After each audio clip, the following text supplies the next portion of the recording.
Meus irmãos, minhas irmãs, que bom poder estar aqui nessa manhã com vocês. E hoje nós vamos continuar compartilhando a palavra do Senhor no livro de Efésios. Você já pode ir abrindo a palavra do Senhor.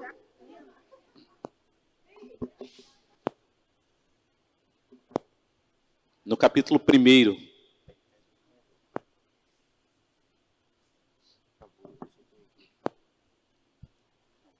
Efésios capítulo 1, nós vamos ler do versículo 3 ao 14, mas deixe-me compartilhar uma imagem mental. Esse texto todos os textos da palavra do Senhor são ricos, são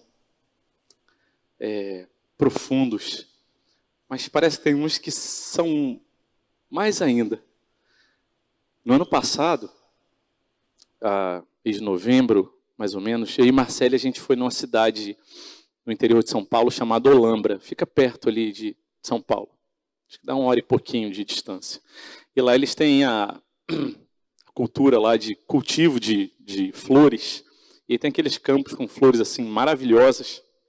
E eles também produzem suculentas, aquelas plantinhas que Marcele tentou cultivar algumas vezes, mas nunca deu certo. E a gente entrou ali num galpão maior do que esse aqui, com dezenas de espécies suculentas que a gente nem sabia que existia. E a gente saiu dali com o coração tão cheio de gratidão e de louvor a Deus por aquela maravilha da criação, aquela variedade de cores, tamanhos, formatos. Aquilo deixou a gente maravilhado. A gente achou que as flores eram uma coisa assim sensacional, e quando a gente olhou para aquelas suculentas ali, a gente ficou ainda mais extasiado com tanta beleza e majestade da criação de Deus ali manifestando a glória do Senhor. E é um pouquinho do sentimento que eu tenho com relação a esse texto que nós vamos ler agora pela manhã, de Efésios. Efésios foi a carta que Paulo escreveu para o povo de Éfeso, e Éfeso foi uma igreja que Paulo visitou 2 vezes. A primeira visita foi bem rápida, a segunda foi mais demorada, quase 3 anos. E no final da visita, do tempo que Paulo passou com eles ali ensinando, Paulo se despede dos presbíteros e fala: olha, eu estou indo, e eu acho que são os meus últimos dias. Ele se despede, eles se abraçam, choram, oram juntos. E depois de ser preso, Paulo da prisão escreve essa carta para aquela igreja tão amada. E eu fico pensando, um apóstolo que esteve 3 anos ali, uma das igrejas que ele passou mais tempo, dos 12 anos das viagens dele ali, ensinando diariamente, durante muitas horas, mas ainda escreve uma carta. Isso fala muito ao nosso coração, porque a gente tem aprendido, tem escutado, tem estudado, mas mais ainda nós precisamos aprender. E nós precisamos olhar para a nossa própria vida. E o convite e o desafio que nós temos entendido da parte de Deus é que a gente possa refletir a respeito de quem nós somos como igreja. E o apóstolo Paulo, ele dá essa ênfase nessa carta. É um assunto central da carta de Paulo aos Efésios. Quem são vocês como povo de Deus, como igreja? A eclesiologia, essa doutrina da igreja, é uma doutrina que aparece muito como um povo que não é mais o povo judeu e os gentios, mas um só povo, unidos pelo sangue de Cristo. E ele fala: olha, é isso que define vocês como igreja. E quando nós somos mudados de um ministério para outro, eu e Marcele, e a gente entende da parte de Deus, Deus está trazendo a gente para um novo campo missionário, aqui na Barra da Tijuca. A pergunta que nós fazemos quando chegamos numa nova igreja, num novo campo, é: Senhor, o que é isso? Que igreja é essa? O que é igreja? A gente precisa relembrar disso, para que os nossos parâmetros não estejam de acordo com as nossas opiniões em última instância, mas estejam de acordo com aquilo que a palavra de Deus nos ensina. Então, durante todos esses domingos que vamos ter ainda pela frente, que você esteja em espírito de oração e com essa informação viva no seu pensamento, olhando para você mesmo, para a comunidade, para o povo de Deus aqui, e fala: Senhor, o que é igreja? Nós somos mais do que um ajuntamento de pessoas que se reúnem para atividades, Nós somos aquilo que Deus diz que nós somos, o povo de Deus. O povo que vivia em Éfeso, vivia numa cidade que tinha o maior templo daquela época, o templo de Diana dos Efésios. A vida religiosa, cultural, influenciava muito a vida daquele povo lá. E nós vivemos numa grande cidade, com questões culturais que nos influenciam de segunda a segunda, e também no domingo. E o Senhor plantou essa igreja aqui no Rio de Janeiro, na Barra da Tijuca, no Itaiangá. Ele nos convida a olhar para a palavra dele, pensar o que nós precisamos ser, o que Deus diz que nós somos. Senhor, ajusta aquilo que está fora ainda do prumo que o Senhor colocou e nos dá graça para entender a vontade do Senhor, para quem nós somos como igreja. E esse texto que nós vamos ler, a partir do capítulo 1, a partir do versículo 3, é um texto que, no original do grego, ele não tem vírgula, ele não tem ponto, as palavras são juntas, e a impressão que dá, quando a gente lê no original, é que o apóstolo Paulo ele não consegue parar de falar na maior sentença registrada na palavra de Deus na Bíblia. Não tem no original ponto e vírgula, não tem ponto. A versão Almeida Revista Atualizada, ela faz isso bem, porque ela não coloca ponto. A Nova Almeida Atualizada coloca alguns pontos nas ideias.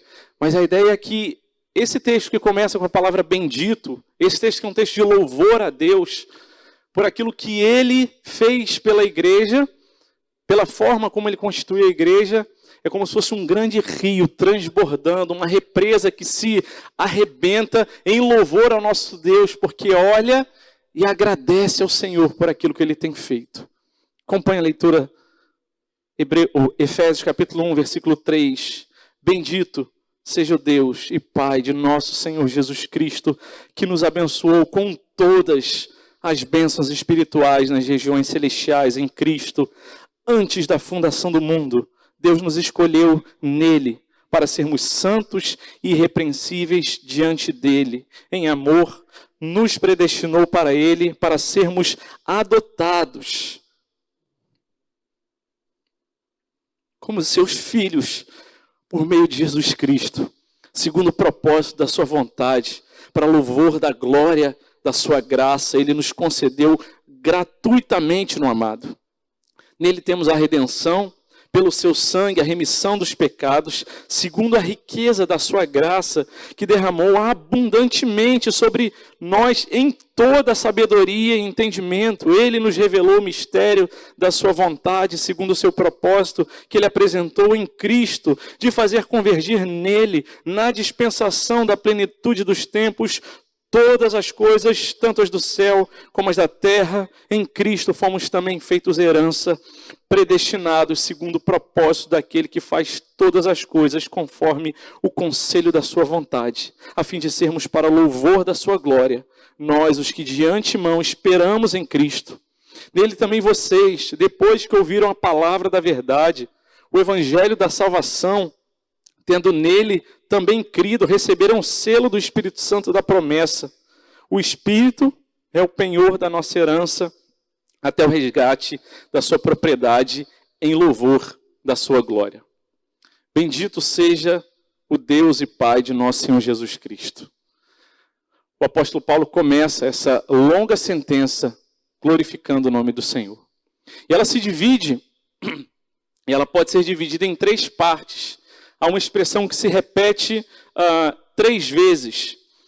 E no versículo 6 nós lemos para o louvor da glória da sua graça. No versículo 12, a fim de sermos para o louvor da sua glória. E a última parte ali do versículo 14 diz em louvor da sua glória. São 3 divisões que nós podemos observar nesse texto que falam sobre o louvor, sobre a adoração, a exaltação do nosso Deus. Essas 3 partes que mostram aquilo que Deus já realizou pela igreja.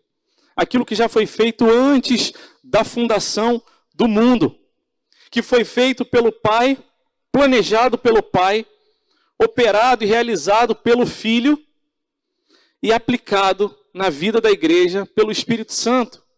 Só nisso nós já vemos as três pessoas da Trindade como um só, um único Deus, não três deuses, cada um com seu papel, mas nos mostrando que é assim que a igreja precisa ser, nessa perfeita comunhão, nesse perfeito relacionamento entre Pai, Filho e Espírito Santo. Cada um com um papel diferente, mas sendo um único Deus, e não três deuses, mas um único Deus. A palavra do Senhor nos aponta, assim precisa ser a nossa comunhão. E a palavra do Senhor começa em Efésios, no capítulo 1, falando sobre essa perfeita comunhão. E no último capítulo, o apóstolo Paulo fala sobre como deve ser perfeita e como é o planejamento de Deus quando um casal, homem e mulher, se unem, tornando-se os dois uma só carne. E diante de Deus, tendo esse exemplo do casamento, essa metáfora, essa manifestação que Deus planejou como uma manifestação de uma perfeita condição de comunhão e de relacionamento. A palavra de Deus nos aponta. A igreja é um lugar de relacionamento, onde o Pai, o Filho e o Espírito Santo atuam. Onde Deus planejou, Deus Pai planejou, o Filho operou, realizou, e o Espírito Santo aplica em nossas vidas e nos dá a condição de realizar aquilo que nós mesmos, enquanto pecadores, não temos condição de realizar. Bendito seja o Deus e Pai. Assim o apóstolo Paulo começa essa sentença. E o versículo 1 e 2 que nós lemos e refletimos na semana passada, ele parece ser um mini resumo, porque ele fala do nosso Deus e Pai, ele fala dos santos, dos fiéis, e aqui parece que o apóstolo Paulo ele estica e amplia aquela primeira noção que foi apresentada ali sobre a vontade de Deus, sobre Deus como nosso Pai, como a graça e a paz que vem de Deus, e o apóstolo Paulo ele amplia nesse derramar de louvor e adoração. Nós temos muitos motivos para louvar ao Senhor. E nessa manhã, como igreja, eu quero olhar junto com você para esses motivos. Nós vamos meditar hoje do versículo 3 até o versículo número 6. E na semana que vem nós vamos dar sequência. E o versículo 3 ele começa dizendo, bendito seja Deus e Pai. Ele tinha acabado de falar isso na primeira parte, o nosso Pai.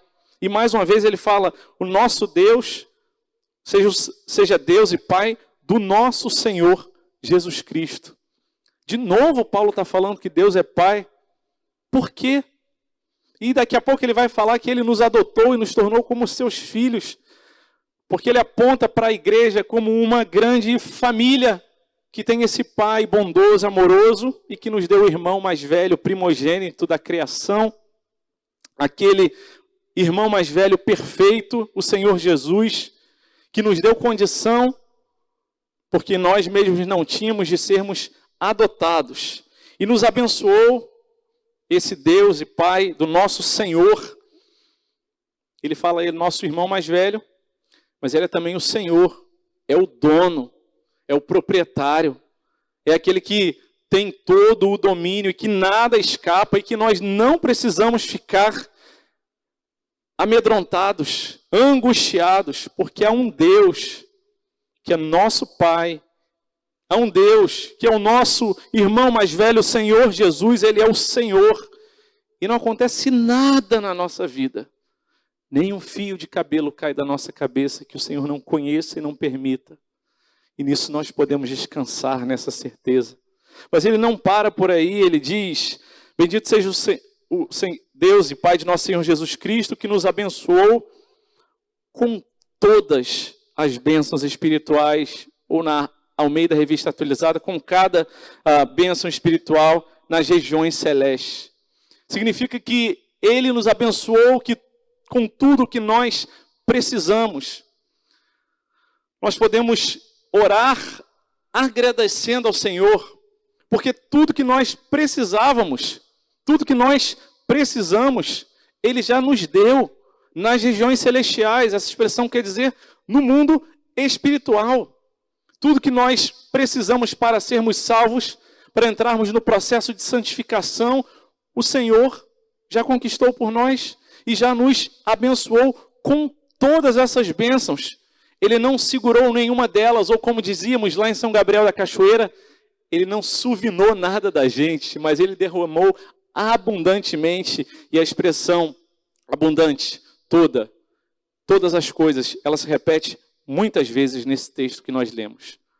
Deus nos deu condição em Cristo de vivermos tudo aquilo que nós precisamos no nosso relacionamento com Deus. Sim, nos abençoou nas regiões celestes, significa no mundo espiritual, mas não se enganem, essas bênçãos, elas nos atingem também no mundo material. Porque tudo que nós vivemos, seja material, palpável, visível, é também espiritual e tem consequências no mundo espiritual e pelo mundo espiritual é afetado. Mas vivemos num mundo caído, de sofrimento, de doença, de angústias.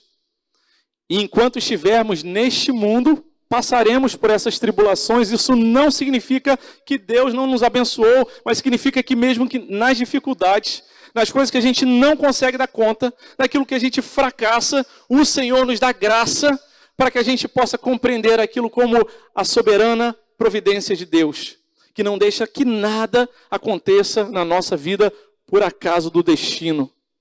Nada. Nem as nossas fraquezas, fragilidades e as nossas aparentes limitações. Em todas elas o Senhor derrama graça, porque Ele já nos abençoou com todas as bênçãos espirituais. Aquilo que a gente precisa para ser salvo já foi feito, para continuar crescendo, nos santificando, amadurecendo espiritualmente, já foi por nós conquistado. E por isso o apóstolo Paulo irrompe nessa enxurrada de louvor e adoração. E por isso nós, como igreja, podemos louvar a Deus. Podemos louvar a Deus, porque todas essas coisas foram conquistadas.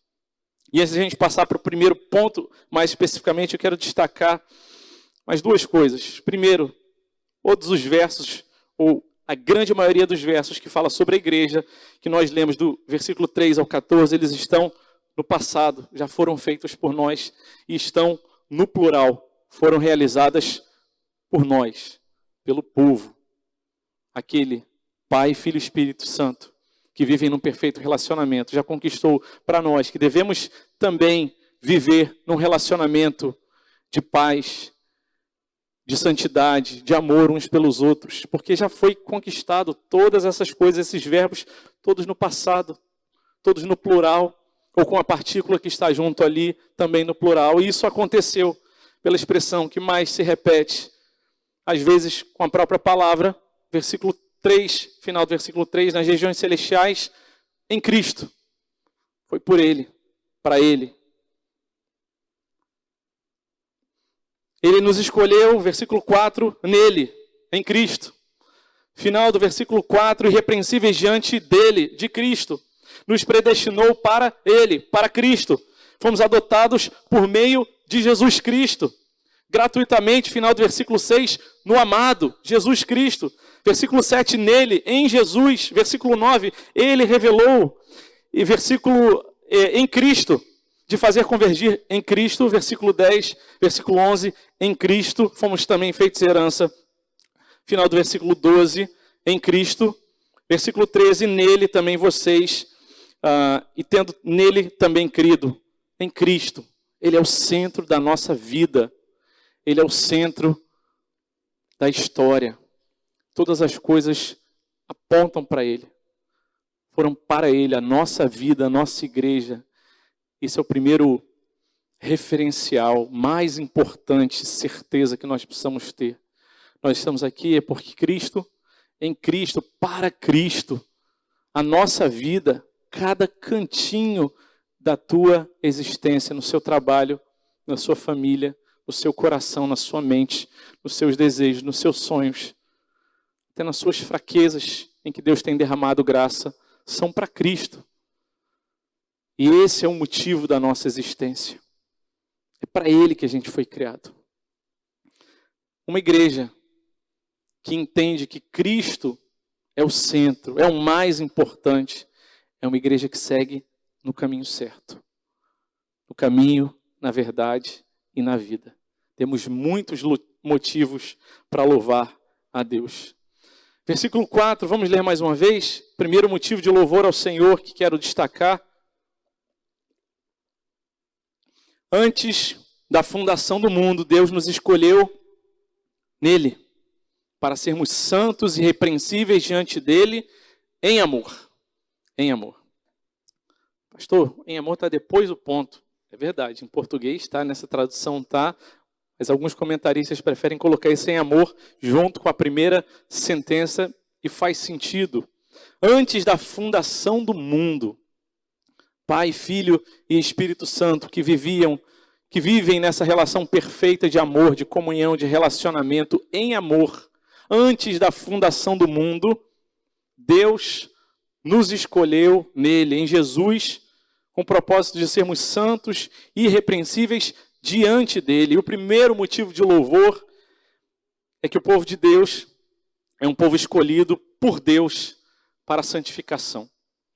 O apóstolo Paulo, ele começa dizendo para os Efésios, relatando para os Efésios aquilo que Deus fez, louvando a Deus do começo, naquilo que a nossa linguagem e pensamento humano dão conta, quando ele fala antes da fundação do mundo.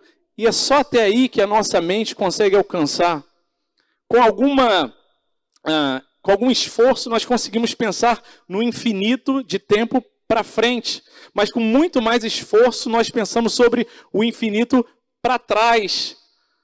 É difícil para a mente humana alcançar esse tempo, esse kairos, que é a expressão lá do original de Deus. Esse tempo infinito, tanto para frente quanto para trás. E por isso o apóstolo Paulo coloca, olha, para que vocês tenham uma referência, ainda que limitada humanamente, antes da fundação do mundo, antes de tudo existir, antes de cada um de nós existirmos, Ele nos escolheu. E essa semana eu fiquei tão impactado com isso. Eu nem existia, mas o Senhor já havia me escolhido antes da fundação do mundo. A igreja, o povo de Deus, foi escolhido por Ele antes da fundação do mundo. A igreja, o povo de Deus, o corpo de Cristo, não é um plano como nós fazemos quando as coisas não dão certo, a gente tenta emendar, mas é planejamento, intenção, propósito de Deus. A minha e a sua vida não são frutos do acaso aleatório, são planejados antes da fundação do mundo, antes que tudo existisse. Antes de Deus falar, haja luz, Ele já nos havia escolhido. Isso é fantástico e precisa atingir o nosso coração de lembrarmos, Senhor, eu não sei por que essas coisas estão acontecendo na minha vida. As contas não fecham. Eu não consigo concatenar a causa e a consequência. Mas, Senhor, eu não preciso conhecer todas as razões, motivos, todas as consequências de todas as coisas, mas eu preciso e eu louvo ao Senhor. Bendito seja o nome do Senhor, porque Ele nos escolheu. A igreja foi escolhida antes da fundação do mundo. E a gente precisa olhar para essa flor, para essa beleza, sentir o cheiro desse ensinamento. Falar, Senhor, louvado seja o nome do Senhor. Tem dias que parece que eu fui esquecido, mas eu não fui esquecido. Antes da fundação do mundo, Deus já tinha escolhido você. Louvado seja o nome do Senhor. Não foi aleatório, não foi um plano de última hora. Ele nos escolheu antes de nós termos feito o bem ou o mal. Por isso, a nossa teologia traz naquele segundo ponto ali, dos 5 pontos do calvinismo, que tem aquele acróstico TULIP, Total Depravation, primeiro ponto. Viram lá na escola bíblica dominical hoje. Segundo ponto, Unconditional Election, eleição incondicional. Não depende das nossas condições. Não depende da gente ter feito o bem ou o mal. Não, o Senhor nos escolheu porque na sua soberania, na soberania divina, Ele tomou a decisão e falou, é esse que eu quero. É essa que eu escolhi. Esses são os meus eleitos, não porque são bons. e nem porque são maus.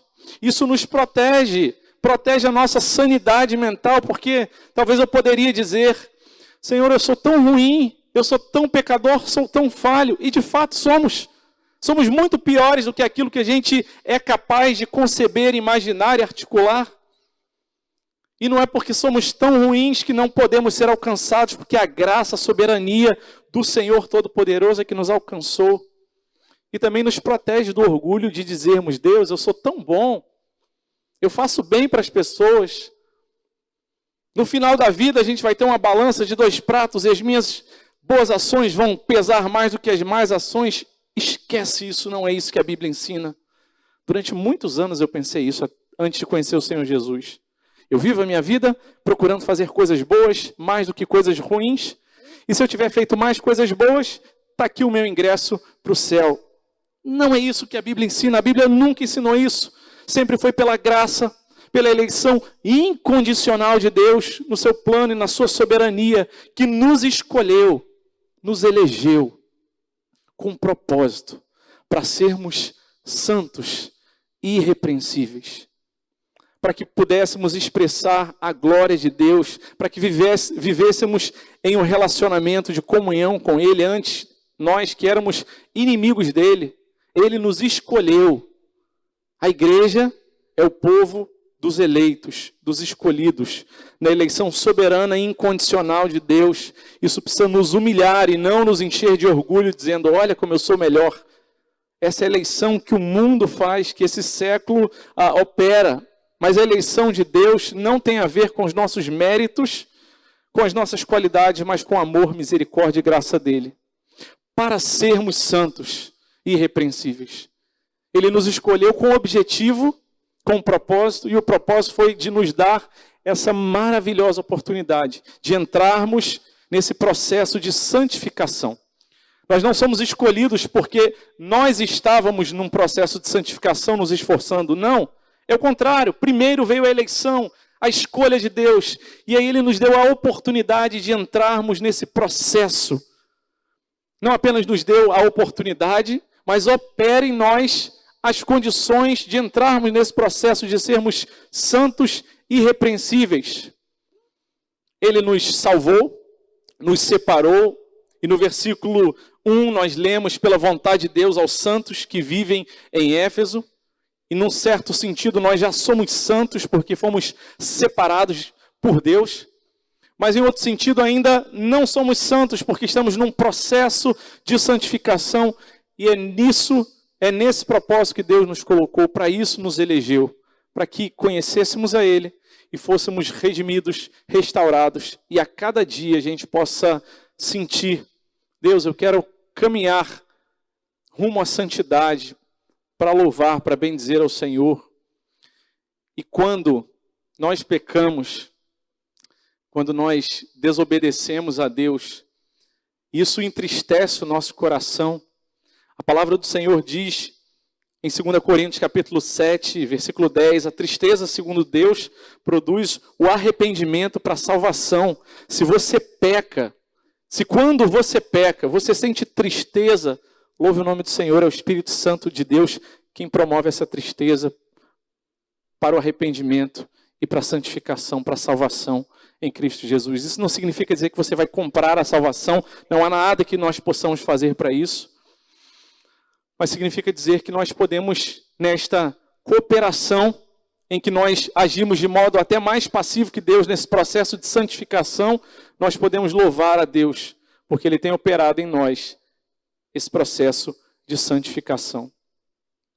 Um morto espiritual, aquele que não foi regenerado, ele não se incomoda com o pecado, ele tem culpa, ele tem tristeza, às vezes ele fica triste porque talvez os planos dele não deram certo, e o pecado realmente faz com que os planos da gente sejam arruinados muitas vezes, porque fogem do propósito de Deus, com consciência ou não, eles estragam a nossa vida, sim. Mas quando conhecemos ao Senhor, nós temos a maravilhosa oportunidade de ver: Senhor, o Senhor me salvou. O Senhor me salvou para ser santo. E Senhor, tem misericórdia de mim se meu coração está tão amortecido.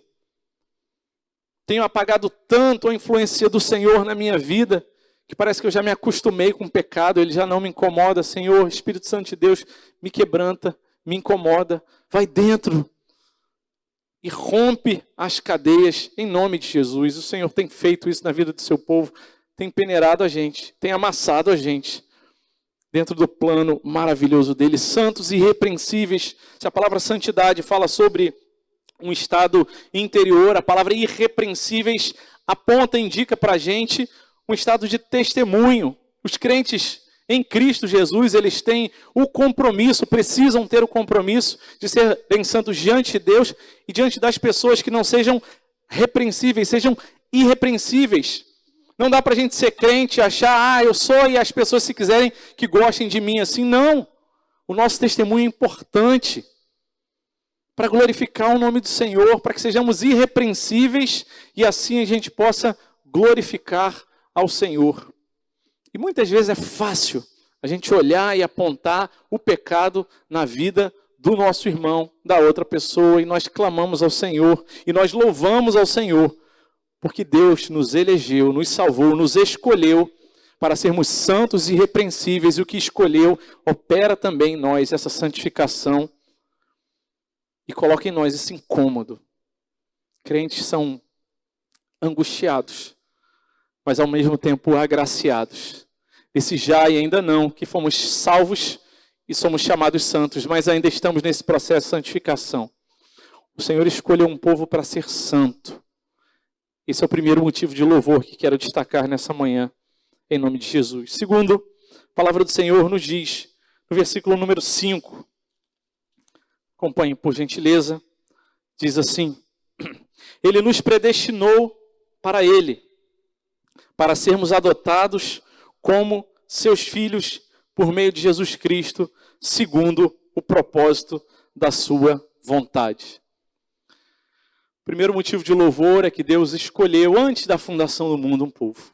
O segundo motivo de louvor é que Deus, Ele predestinou um povo para adoção pela sua vontade. É a segunda vez na carta de Paulo aos Efésios que Paulo fala sobre a vontade, a soberania de Deus, a predestinação, o destino que Deus deu antes que nós tivéssemos consciência dele. É a operação da soberania de Deus. Nós todos estávamos condenados ao inferno. Toda a humanidade, por causa da herança de pecado em Adão, estávamos condenados. E o ato de salvação de Deus não é um ato de crueldade que envia as pessoas para o inferno antes de amor e misericórdia, que segundo a soberania e a eleição incondicional dele, salva alguns, não porque são bons, mas segundo a agenda e o propósito oculto dele, que nós não conhecemos, mas de acordo com a vontade dele, que é boa e que nós não precisamos entender todas as coisas, nós podemos descansar e nos humilharmos na presença dele e falar: Senhor, tem misericórdia, o Senhor me escolheu. Eu quero viver de forma santa e irrepreensível, glorificar o teu nome, mas eu quero louvar o Senhor porque o Senhor me predestinou também. Eu não tinha merecimento, eu continuo não tendo merecimento, foi pela vontade do Senhor em Cristo Jesus, por meio de Cristo Jesus, que Deus nos predestinou para adoção como seus filhos. Deus nos predestinou, o povo de Deus é um povo que foi destinado antes da fundação do mundo. Predestinado, pré-escolhido. Não depende da nossa cooperação, da nossa intenção, mas da graça, do amor, da misericórdia dele. Isso precisa nos humilhar, nos quebrantar. Nós não merecemos. Nós não merecíamos. Nós nunca vamos merecer. Mas foi por meio de Cristo Jesus, pelo amor dele, que nos adotou.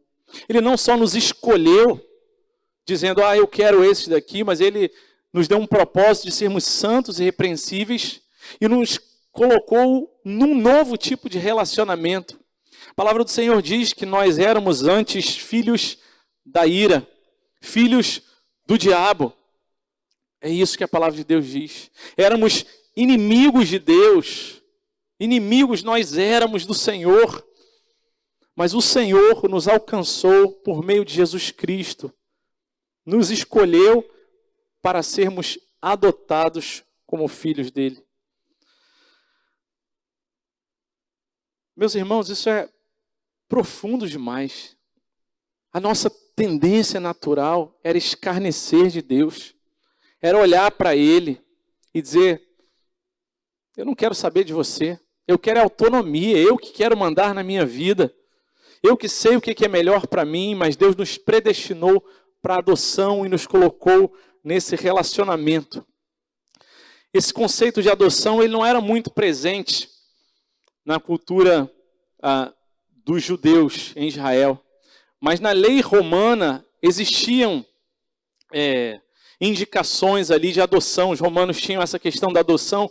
Não sei quantos lembram, na semana passada, por conta dos cultos pagãos que eram realizados ali no templo de Diana, com as prostitutas sacerdotisas ali, muitas crianças eram gestadas e depois eram abandonadas e ficavam ali sem conhecer pai e mãe. Então havia uma grande quantidade de órfãos.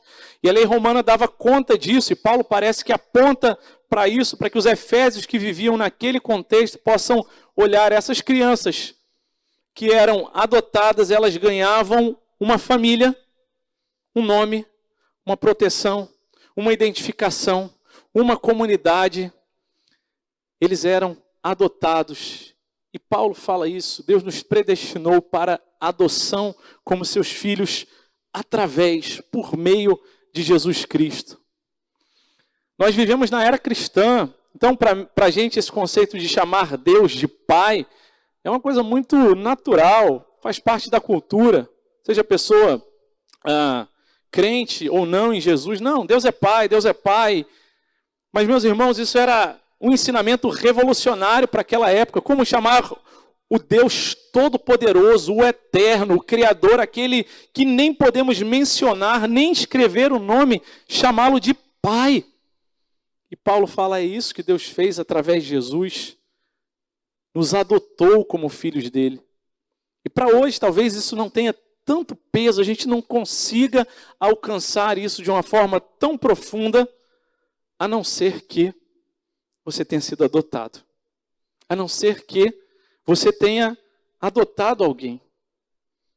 E eu estava pensando sobre isso, eu e Marcele, lá em São Gabriel, em 2018, a gente teve a oportunidade de passar por um processo de adoção. E foi uma adoção que na lei brasileira é chamada de adoção tardia. Você pode adotar crianças pequenininhas, recém-nascidas, nasceu ali, bonitinha, tal, você pega, cuida, cria, seu jeito, seus trejeitos, suas coisas certas e erradas, as roupinhas, tal. Mas existe outro tipo de adoção e a grande demanda no nosso país é de adoção tardia. São de crianças que têm mais idade, especialmente adolescentes. E lá em São Gabriel da Cachoeira, a gente encontrou, Deus trouxe até a gente duas irmãs que passaram a frequentar a nossa igreja lá, participavam da escola bíblica dominical e chegavam sempre ali numa condição ruim, muitas vezes com fome, roupinha suja e tal. E um dia uma das irmãs, deixou uma cartinha na nossa casa, na caixa de correio, lá da nossa casa, e falou assim, eu queria que vocês me adotassem, porque apesar de a gente ter pai e mãe, eles nos abandonam, saem para beber na sexta-feira, às vezes voltam segunda, terça-feira, a gente fica sozinho, eu e minha irmã em casa, e elas tinham ali em torno de 10, 12 anos, e aquilo mexeu muito com a gente, e especialmente com Marcele, ficou muito mexida. A cartinha chegou no ano de 2017, falamos, mas isso não é um processo simples. A gente precisa pensar realmente a respeito disso, orar, e aí oramos em anos 2018, elas insistindo, uma das duas, a irmã mais velha falou, não, eu quero ser adotada, insistiu, e a outra falou, não, eu não quero, eu prefiro viver a minha vida, e eu dou meu jeito por aqui, com a minha família, com os meus tios. E entramos nesse processo de adoção com a mais velha, e aí tem uma gradação que ela vem conviver com a gente, passa o final de semana, etc., e demos entrada lá no fórum da cidade, o juiz deu uma autorização provisória, tem um processo para que os pais que já haviam falado, não, vocês podem adotar, a gente não quer criar essa menina não, e a mais velha era rejeitada entre as duas. Os pais costumavam comprar alguma coisa na rua, uma bala, um sorvete, davam para a mais nova e para a mais velha, simplesmente falavam, não, para você não tem. Isso machucava muito o coração dela. E ela nos procurou, e aí nesse processo, e a gente orando, e ela passou a conviver com a gente, até que o juiz deu uma guarda provisória para a gente. Significava dizer que ela passou a morar com a gente. E aí, eu me lembro, a primeira vez que ela mandou uma mensagem de texto para a gente, e ela me chamou de pai naquele dia. Eu sei onde eu estava, exatamente quando chegou aquele SMS. Foi nem o WhatsApp. Falou, pai, eu queria encontrar com vocês, estar lá, e aquilo foi tão forte no meu coração. E quando a gente tem os nossos filhos biológicos, eles crescem com o nosso jeito. E quando alguém que não era seu filho, de repente chama de pai, fala, ei, dá uma balançada. E aquela menina conviveu com a gente, tendo a gente recebido a guarda provisória, ficou aquele período ali com a gente, e a gente conversava com ela. Quando sair a guarda definitiva, você vai ter o nosso nome, você vai fazer parte oficialmente da nossa família, mas o nosso coração já estava aberto para ela. Ela já estava ali em casa, a gente protegia, mas ela também tinha as regras da casa, isso foi muito desafiador para ela, muito difícil, ela ficou ali algum tempo. E depois de um determinado tempo ela fugiu uma primeira vez, a gente procurou ela pela cidade, foi muito angustiante, voltou, desculpa, tal, fugiu a segunda vez, e quando ela fugiu a segunda vez e foi encontrada, ela falou, desculpa, mas eu não quero mais, eu não dou conta, eu quero voltar para a minha família biológica e cuidar delas e tal, e a gente entendeu, embora tenha ficado com o coração muito partido, as crianças sofreram muito, Samuel sentiu muito, mas a gente teve a oportunidade de perceber o que é uma adoção tardia, quando vem uma menina que cheia de questões, e que a gente sabia disso, a gente precisava estar disponível para bancar aquelas dificuldades. E quando eu li esse texto, dizendo que Deus nos adota, nos adotou como seus filhos, foi uma adoção tardia. Nós não amávamos Deus, nós rejeitávamos ao Senhor. Nós viemos cheios de falhas, de erros, de manias por causa do pecado. E Deus amorosamente abriu o coração, se expôs, se tornou vulnerável. Nós fomos ofendidos, eu e Marcelo, injustiçados muitas vezes, mas a gente não foi nem uma milésima parte daquilo que nós fazemos com Deus, que no seu grande amor nos adotou em Cristo Jesus. E nós entendemos, Senhor, o Senhor me adotou e me deu um nome, me deu uma família, uma igreja, para me ensinar, para me guiar, para saber que eu não sou fruto do acaso, para saber que eu posso contar com a tua correção, com a tua disciplina nos dias que eu estou me afastando do Senhor. E a igreja é esse povo que pode louvar a Deus, porque foi adotado por Ele, por meio de Cristo Jesus, segundo o propósito da vontade dEle. Nós fomos adotados. Eu não conheço a história de todos, mas talvez tenha gente aqui que não conheceu seu pai, sua mãe, ou talvez tenha conhecido e tenha tido uma história tão difícil com pai e mãe. E o nosso Deus amoroso, Pai perfeito, que redime os relacionamentos, as nossas memórias, e nos dá a oportunidade de falar, Senhor, não foi porque eu sofri com a minha família que eu preciso imprimir esse sofrimento daqui para frente. Louvado seja o nome do Senhor que me adotou e que me dá a novidade de vida, e o Evangelho me alcança para fazer diferente daqui para frente. Ele nos adotou como filhos amados dele. Muitos motivos de louvor a Deus. Terceiro e último nessa manhã, versículo 6, diz assim, final da primeira divisão dessa perícope, desse texto que nós lemos nessa manhã. Motivo de louvor a Deus é que nós fomos adotados para viver para o louvor da glória da sua graça no amado. O versículo 6 diz, para o louvor da glória da sua graça, Ele nos concedeu gratuitamente no amado. O apóstolo Paulo faz isso muitas vezes. ele repete termos com o mesmo significado, com a mesma semântica, para enfatizar. Somos adotados como filhos, para o louvor da glória da sua graça que nos concedeu de graça. Nós fomos adotados, escolhidos por Deus. O povo de Deus pode louvar a Deus porque ele tem o propósito de ser santo, de ser irrepreensível, de viver no relacionamento de filhos, e não apenas de um Deus, de uma divindade distante, mas é um povo que foi adotado para o louvor da glória de Deus. Esse é o objetivo da igreja, louvar e adorar a Deus. Sim, temos o trabalho, a missão, o objetivo de evangelizar, de enviar missionários, de sustentar trabalhos, mas todas essas coisas precisam redundar, em última instância, na glória de Deus. Louvor da glória da sua graça. A graça que nos alcançou, o favor não merecido. Aquilo que a gente não merecia. Aquilo que a gente, como pecador, aquilo que a gente não era digno de receber, nós recebemos. E Deus, em sua graça, teve também misericórdia em nos poupar do castigo que nos era devido. Nós precisamos, com temor e tremor, nos quebrantar diante de Deus e falar: Senhor, tem misericórdia, porque muitas vezes eu olho para as pessoas e me considero melhor do que os outros. Às vezes, corro o risco e a tentação de bater no peito e dizer: isso nunca vai acontecer comigo.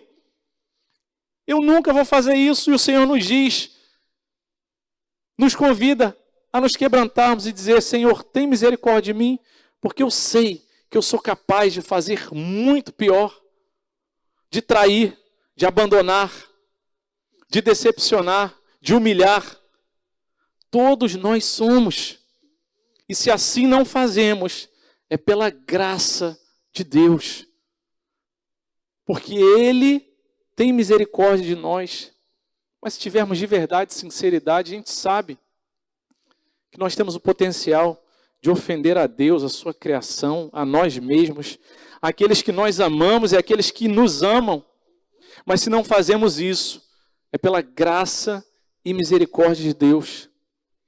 E por isso precisamos louvar o nome dEle.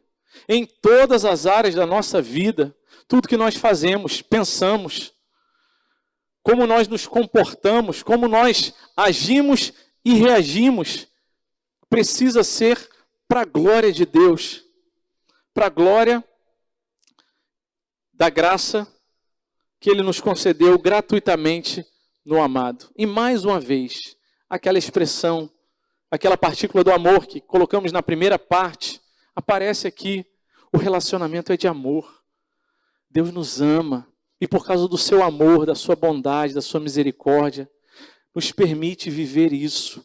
E se tem alguma área da nossa vida que a gente não tem vivido por o louvor da glória de Deus, e somos crentes, estamos realmente nesse processo de santificação, nós sabemos que quando a gente desagrada a Deus, quando a gente peca, aquela luzinha vermelha acende, e a gente sente aquela tristeza e fala: Senhor, me perdoa.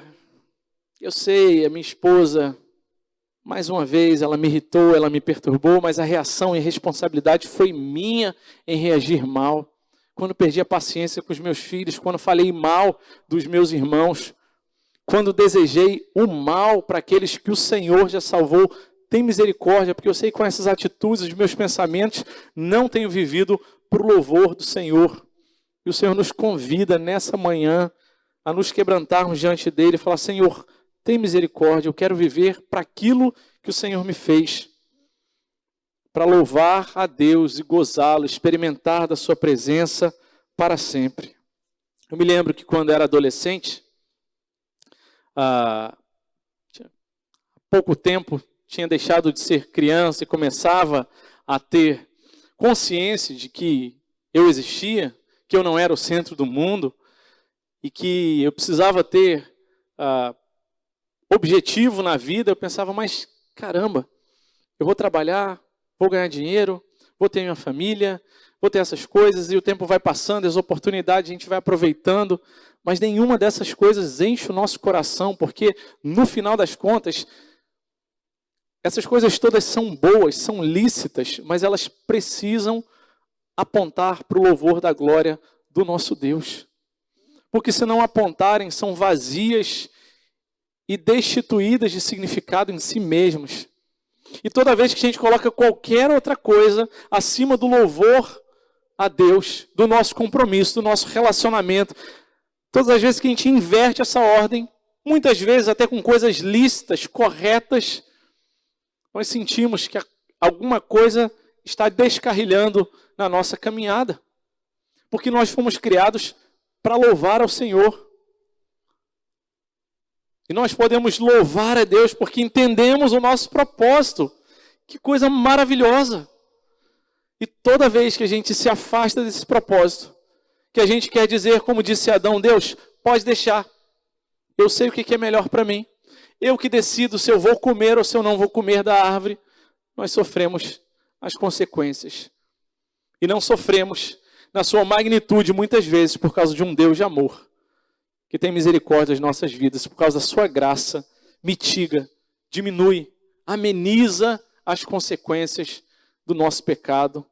E antes nos quebranta e fala, meu filho, minha filha, volta para mim. Você foi criada para me louvar, para me adorar. E toda vez que a gente coloca outra coisa, se eu colocar o meu casamento, a minha esposa acima de Deus, e a pessoa que eu mais amo nessa vida é ela, mas se eu amar mais a Marcele do que amar ao Senhor Jesus, eu vou estar pecando contra Deus, vou estar pecando contra a minha esposa. Se eu amar os meus filhos mais do que eu amar a Jesus e colocar eles como mais importante na minha vida, eu vou estar desobedecendo a Deus, me afastando da vontade dEle e trazendo tristeza para o meu coração e para o coração de Deus. Eu peço, Deus, tem misericórdia. Senhor, todos os planos, os projetos, as realizações, os relacionamentos, os recursos, tudo é para o Senhor, é para a glória do Senhor. E tem misericórdia se há em minha vida alguma área que eu tenho chamado a glória para mim. Tem misericórdia se há locais da minha vida, áreas da minha vida, que eu falo, Senhor, não, eu não sou tão bom, eu sou ruim.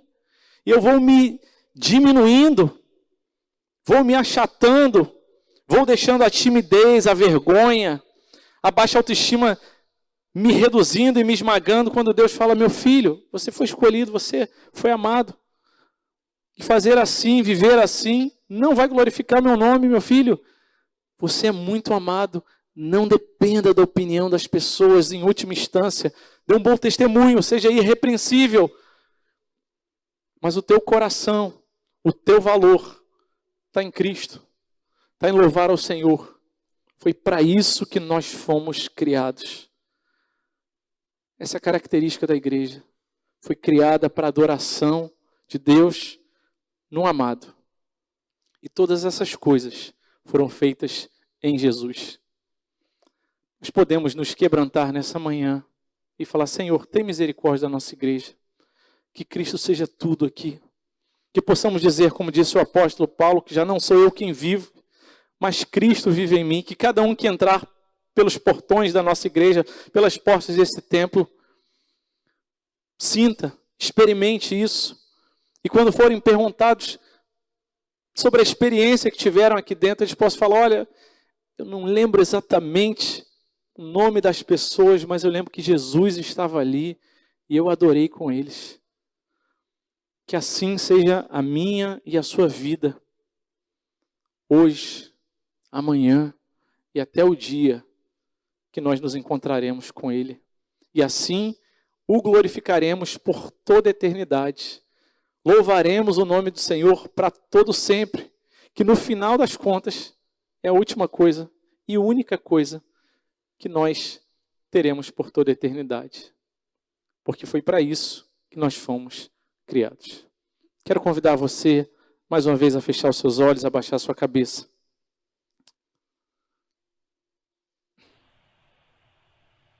Paulo amava aquela igreja, a igreja dos Efésios. Escreveu essas letras, palavras, esses textos, inspirado pelo Espírito Santo de Deus, e o mesmo Espírito Santo nos ilumina nessa manhã para entendermos.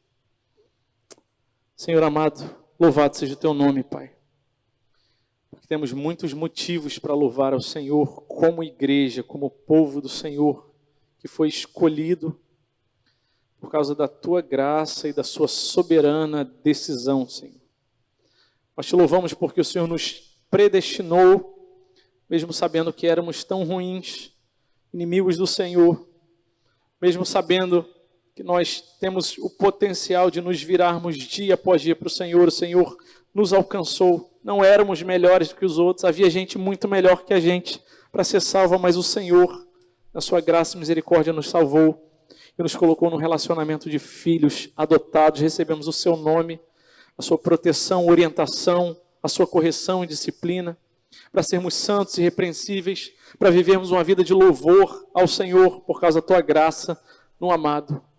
Deus amado, que nessa manhã nós possamos sair daqui com o coração impactado pela tua presença. Nossa semana, nossa vida seja reorientada, recalibrada, Senhor, em nome de Jesus, naquilo que o Senhor tem para as nossas vidas. Senhor, se há pecado em nosso meio, se há coisa a ser confessada, se em alguma área não temos buscado a santidade, experimentado aquilo que o Senhor já nos conquistou na cruz do Calvário, tem misericórdia de nós, e que teu Espírito Santo, que realiza essas coisas em nossa vida, no amado, por Cristo Jesus, nos visite nessa manhã, nos dê graça para continuar caminhando. Que o teu nome seja exaltado em nossa igreja, em nosso meio. Nós oramos assim, agradecidos, louvando e bendizendo o teu nome. Em nome de Jesus. Amém. Amém, Deus.